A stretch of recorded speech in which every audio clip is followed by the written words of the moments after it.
মক্কাবাসী বিশ্বনবীর কাছে আসলেন, এসে বললেন, মুহাম্মদ, আমরা তো তোমার ভাই, তোমার চাচা, তোমার ভাতিজা, তোমার আত্মীয়। তুমি সুমামারে বলো সে যেন আবার গমের সাপ্লাই মক্কার জন্য অনুমতি দিয়ে দেয়। বিশ্বনবীর অনুমতি ক্রমে সুমামা আবার মক্কাতে গম পাঠাতে শুরু করলো। পড়েন সুবহানাল্লাহ। ইহসান, ইহসান দিয়ে আপনি যেটা জয় করতে পারবেন, you can win the heart of your enemies. ইহসান দিয়ে আপনি আপনার শত্রুর হৃদয়কে জয় করতে পারবেন। আওয়াজ করে বলেন ঠিক কিনা? এজন্য আল্লাহ বললেন, ওয়া আনফিকু ফি সাবিলিল্লাহি ওয়া লা তুলকু বিআইদিকুম ইলাত তাহলুকা ওয়া আহসিনু ইন্নাল্লাহা ইউহিব্বুল মুহসিনিন।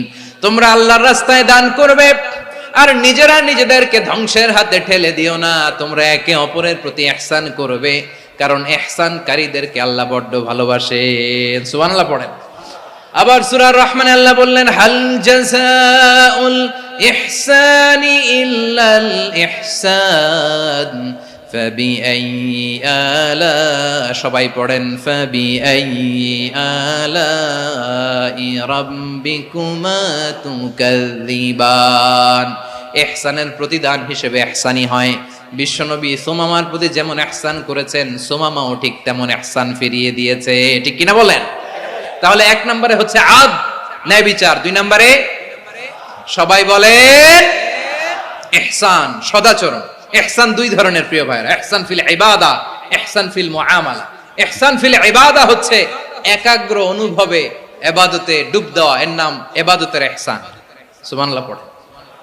বিশ্বনবী বলেন ইহসান মানে কি জানো নাকি? হাদিসে জিবরিলে সাইয়েদনা জিবরিল আলাইহিস সালাম বিশ্বনবীকে বললেন, আখবিরনি আনিল ইহসান। নবী আমাদেরকে বলেন ইহসান মানে কি?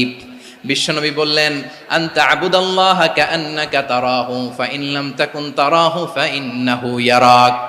ইহসান মানে হলো এমন ভাবে তুমি আল্লাহর সামনে নিজেকে উজাড় করে ইবাদত করবে, তুমি ভাববে তুমি আল্লাহকে দেখতে পাচ্ছ। আর এটা যদি ভাবা তোমার জন্য কঠিন হয়ে যায়, অন্তত এতটুকু তুমি ভাববা যে আল্লাহ তোমাকে দেখতে পাচ্ছেন। ঠিক কিনা বলেন? ও আমার বীর চট্টলার ভাইয়েরা, কেউ যেটা দেখে না সেটা দেখে কে? এই বিশ্বাস হৃদয়ের মধ্যে আছে? নামাজে যখন দাঁড়ান এই ফিলিংসটা আনা যাবে? হ্যাঁ, এশার সালাত তো এখনো হয় নাই না? আলোচনা শেষে এশার সালাত এখানে অনুষ্ঠিত হবে, তাই না?